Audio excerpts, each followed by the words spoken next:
नेपाल में तख्ता पलट, नेपाल सरकार के खिलाफ जनता की बगावत।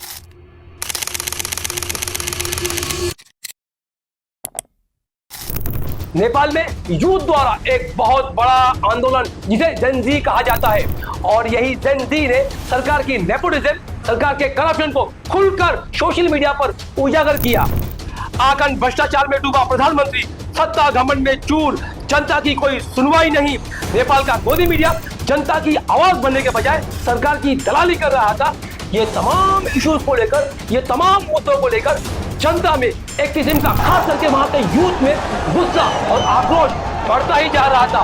वो कहते हैं ना, पाप का घड़ा कभी ना कभी तो भरेगा, और जब भी भरेगा वो फूटेगा। नेपाल की सरकार के पाप का घड़ा यानी करप्शन, नेपोटिज्म और तानाशाही से जो भर गया था, उसे एक ना एक दिन तो फूटना ही था। और हमने देखा कि किस तरीके से वो फूटा, और जब फूटा तो वहां के प्राइम मिनिस्टर और वहां के मंत्री, वहां के नेताओं को खुद के मुल्क की जमीन भी तंग हो गई और उन्हें जान बचाकर भागना पड़ा।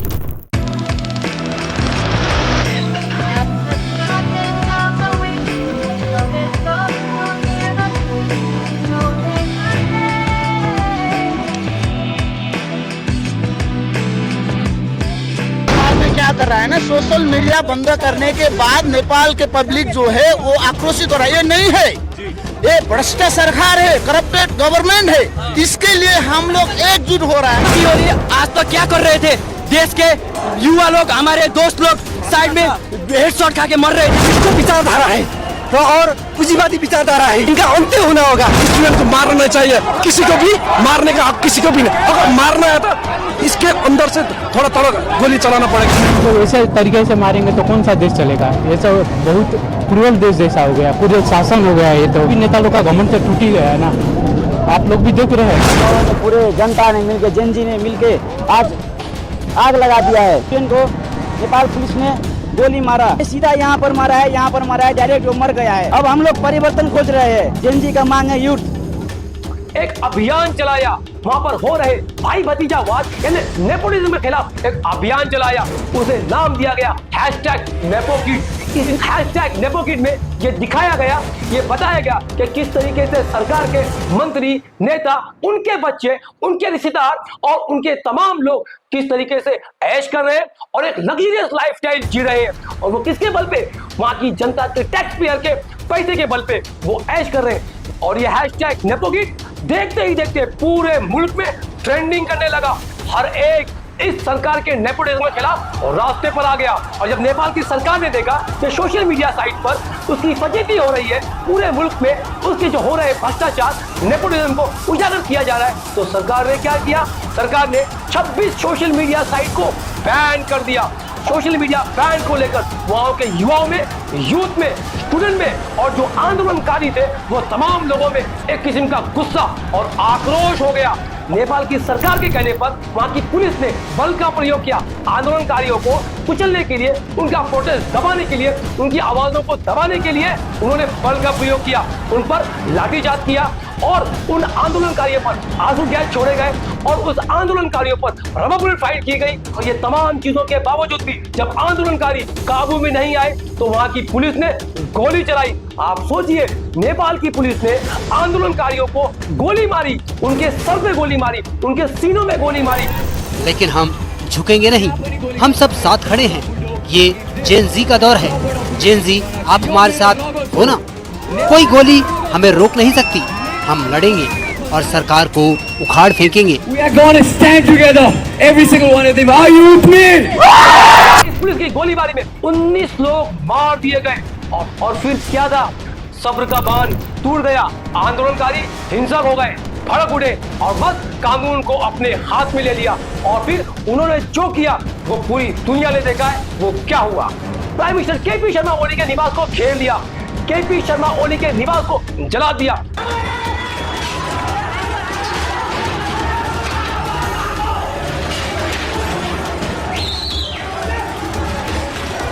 राष्ट्रपति भवन को फूंक दिया।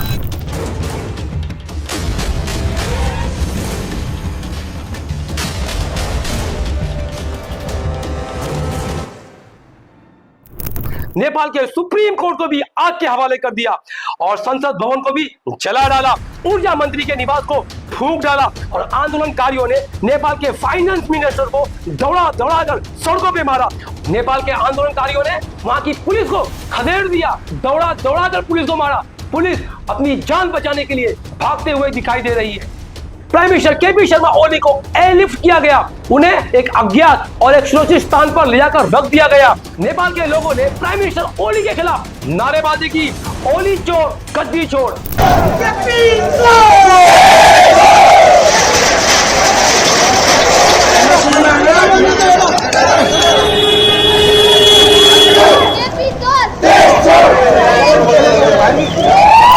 नेपाल के एक्स प्राइम मिनिस्टर को भी दौड़ा दौड़ा कर मारा गया और उनकी वाइफ को फूंक दिया गया, जला दिया गया।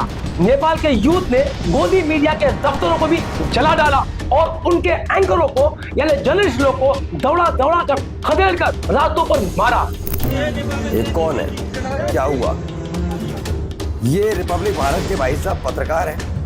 नेपाल जेनजी ने गोदी। नेपाल सरकार का ये तानाशाही रवैया पड़ गया सरकार को भारी और prime minister KP Sharma Oli को रिजाइन करना पड़ा। जेनजी ने जो आंदोलन किया था जिसमें लाखों लोगों की भीड़ जमा हुई थी, इसमें ज्यादातर लोग अक्सर लोग 20 से 28 साल के युवा थे जो स्कूल और कॉलेज यूनिफॉर्म में प्रोटेस्ट करने के लिए आए थे इस सरकार के तानाशाही रवैये के खिलाफ, इस सरकार में हो रहे नेपोटिज्म के खिलाफ। इस प्रोटेस्ट को हामी नेपाल नाम के एक एनजीओ ने ऑर्गेनाइज किया था। ये प्रोटेस्टर्स मैतीगढ़ मंडाला से पार्लियामेंट की तरफ मार्च कर रहे थे। ये मार्च पीसफुल था, नॉन वायलेंट था, लेकिन बीच में पुलिस ने इन्हें रोकने की कोशिश की और पुलिस ने इन पर बल का प्रयोग किया और ये पुलिस की कार्रवाई में 19 युवा मार दिए जाते हैं जिनके सरों पे और जिनके सीनों पे गोलियां मारी गई थी। दिखाया जा रहा है कि सोशल मीडिया बैन करने पर इतना बड़ा प्रोटेस्ट और इतना बड़ा तख्ता पलट हुआ, लेकिन ऐसा बिल्कुल नहीं है। नेपाल में जो हुआ ये अचानक नहीं हुआ है, क्योंकि इसके बहुत सारे कारण और बहुत सारे इश्यूज और बहुत सारी वजह है। हम आपको बताते हैं क्यों। नेपाल सरकार में हो रही सबसे पहला नेपोटिज्म यानी परिवारवाद, भाई भतीजावाद। दूसरा करप्शन, सरकार के मंत्रियों द्वारा किए गए बड़े बड़े घोटाले। तीसरा बढ़ती बेरोजगारी। आज नेपाल में जो बेरोजगारी है वो हाईएस्ट इन साउथ एशिया है और बढ़ती महंगाई और इकोनॉमिक इम्बैलेंस यानी आज 20% लोगों के पास 56% दौलत है। ये तमाम इश्यूज को लेकर लोगों में और खास करके नेपाल के युवाओं में, वहाँ के स्टूडेंट में अपनी सरकार के खिलाफ गुस्सा और आक्रोश था और इसके बाद में सोशल मीडिया का बैन किए जाना यानी उनको नेपाल की यूथ को लगा कि उनकी आवाज दबाई जा रही है। ये तमाम इश्यूज के अलावा और भी एक बहुत बड़ा इशू है। 7 सितंबर 2025 को पीएम केपी शर्मा ओली ने अपने पद पर बने रहने के लिए संविधान को बदलने का ऐलान किया, उसकी घोषणा की। नेपाल में जो 75 इयर्स क्रॉस कर लेगा वो अपने किसी भी पद पर नहीं रह सकता है और प्राइम मिनिस्टर ओली 75 साल के हो जाएंगे तो फिर ये प्राइम मिनिस्टर नहीं रहेंगे। केपी शर्मा ओली ने अपने पद पर बने रहने के लिए, कुर्सी को दोबारा कब्जा करने के लिए, सत्ता में वापस आने के लिए इन्होंने संविधान को बदलने की घोषणा की। अब सोचिए, केपी शर्मा ओली नेपाल के संविधान को बदलने का ऐलान कर चुके थे। क्यों? सिर्फ और सिर्फ अपने आप को पद पर बनाए रखने के लिए और दोबारा सत्ता में आने के लिए। उन्होंने देश के लोगों की, जनता की, युवाओं की, यूथ की, स्टूडेंट की किसी की भी परवाह किए बगैर उन्होंने संविधान में संशोधन यानी संविधान को बदलने की घोषणा कर डाली। इसीलिए आप देख सकते हैं कि नेपाल में पिछले 17 सालों में 15 प्रधानमंत्री बनाए गए, यानी किसी भी प्रधानमंत्री ने अपना पूरा टर्म नहीं किया और पूरी सत्ता और ये प्राइम मिनिस्टर का पद ये यही 3 लोगों के बीच घूम रहा है। ऐसा लगता है ये 3 लोग म्यूजिकल चेयर खेल रहे हैं, कभी इसका नंबर तो कभी इसका नंबर, फिर वापिस इसका नंबर, जिसमें केपी शर्मा ओली, शेर बहादुर दोयला, पुष्पा कमल धार इस आंदोलन की, इस नेपाल में सत्ता पलट की और इस नेपाल के खिलाफ लोगों के गुस्से की और एक वजह हम आपको बता देते हैं। नेपाल के मिनिस्टर राम बहादुर की जीत 11 साल की उषा मगर सोमवार को उनके स्कूल के सामने यानी हरि सिद्धि सेकेंडरी स्कूल के सामने जो ललितपुर में वहां पर ठोक देती है, उस छोटी सी बच्ची को उड़ा देती है। सीसीटीवी फुटेज में यह साफ तौर पे दिखाई देता है कि किस तरीके से उस नेता की, उस मंत्री की, उस मिनिस्टर की जीप ने उस छोटी सी 11 साल की बच्ची को उड़ा दिया। उस बच्ची की जान तो बच गई, लेकिन बच्ची बुरी तरह से घायल हो गई। वो सीसीटीवी फुटेज और एक्सीडेंट की न्यूज मंत्री द्वारा ये बिजली की तरह पूरे देश में फैल गई और उसके ऊपर प्राइम मिनिस्टर ओली का यह बयान आता है कि इसमें कौन सी बड़ी बात है, ये तो एक नॉर्मल एक्सीडेंट का इंसिडेंट है और सरकार सिर्फ और सिर्फ जो उसका मेडिकल एक्सपेंसेस है वो ही देगी, कोई कॉम्पेंसेशन नहीं देगी। फिर क्या था, लोगों का गुस्सा और बढ़ गया। लोगों का यह कहना था कि सरकार ने फिर एक बार यह साबित कर दिया कि उसे लोगों की कोई परवाह नहीं है। 11 साल की उषा रोड के किनारे पर तड़पती रही और मिनिस्टर अपनी गाड़ी लेके फरार हो गए। और ये आंदोलन, ये प्रोटेस्ट वहां के यूथ ने, वहां के युवाओं ने, वहां के जागरूक लोगों ने अपनी सरकार के नेपोटिज्म, सरकार के भ्रष्टाचार, सरकार के भाई भतीजावाद और हो रहे इकोनॉमिक इम्बैलेंस और घटती हुई इकोनॉमी, यानी देश की इकोनॉमी जो घट रही थी, वो तमाम इश्यूज को लेकर एक बड़ा विरोध किया, प्रोटेस्ट किया और तख्ता पलट कर दिया, सरकार को खदेड़ दिया। आज पूरे सरकार के मंत्री, प्राइम मिनिस्टर और हर एक मंत्री अपनी जान बचाने के लिए अज्ञात जगहों पे जाके छुप गए हैं। और यही चीज हमने 2022 में श्रीलंका में देखी कि किस तरीके से श्रीलंका में तख्ता पलट हुआ। उसके बाद में हमने पाकिस्तान में देखी किस तरीके से इमरान खान की सरकार को गिराकर शहबाज शरीफ प्राइम मिनिस्टर बन जाते हैं। कि 2024 में हमने देखा कि किस तरीके से बांग्लादेश में वायलेंट प्रोटेस्ट हुआ और वहां भी तख्ता पलट हुआ और शेख हसीना को अपना मुल्क छोड़कर भागना पड़ा। और यही चीज आज हमने नेपाल में देखी कि किस तरीके से लोगों का सब्र का बांध टूट गया और अपनी सरकार के खिलाफ लोग सड़कों में उतरे और लोगों ने तख्ता पलट कर दिया।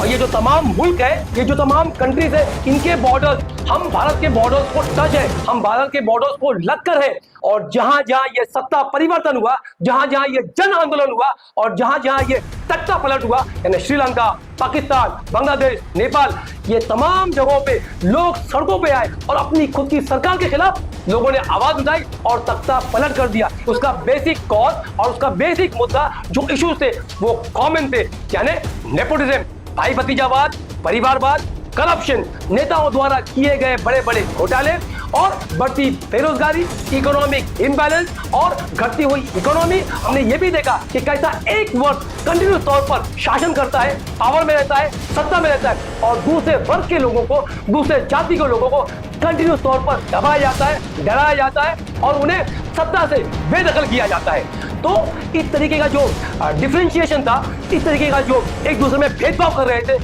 ये भी एक बहुत बड़ा इशू था। और किस तरीके से एक वर्ग के लोग शासन में है, पावर में है, सत्ता में है और पूरा कंट्रोल अपने हाथ में रखना चाहते हैं और दूसरे वर्ग को कंटिन्यूस तौर पर दबाया जा रहा है। कि जिन देशों की हाई कोर्ट और सुप्रीम कोर्ट, संवैधानिक संस्थाएं, अदालत काम नहीं करती, उस देश का इसी तरह बुरा हाल होता है। जनता फिर अपने अधिकारों की लड़ाई खुद ही अदालत बन जाती है, जनता खुद ही पार्लियामेंट बन जाती है जनता और खुद ही सरकार बन जाती है जनता। वो हालात इंडिया में पैदा ना हो, भारत में पैदा ना हो, तो इसलिए मैं चेता रहा हूँ यहाँ की हाई कोर्ट और सुप्रीम कोर्ट को कि आप लोगों के साथ न्याय करिए। और हम आपको कहेंगे कि हमारे मुल्क में ऐसा कभी ना हो और ना होना चाहिए। ये जो तमाम इश्यूज जिसको लेकर यहाँ पर तख्ता पलट हुआ, ये तमाम इश्यूज हमारे मुल्क में भी कॉमन है और हम देख रहे हैं, सुन रहे हैं, हमारे आसपास हो रहे हैं। हम उम्मीद करते हैं कि हमारा वीडियो आपको पसंद आया। अगर हमारा वीडियो आपको पसंद आता है, हमारा काम अगर आपको पसंद आता है, तो हमारे वीडियो को लाइक करें, सब्सक्राइब करें और ज्यादा से ज्यादा लोगों तक शेयर करें। Thank you very much for listening. जय Hind. Number that you'll ever do. Two can be as bad as one. It's the loneliest number since the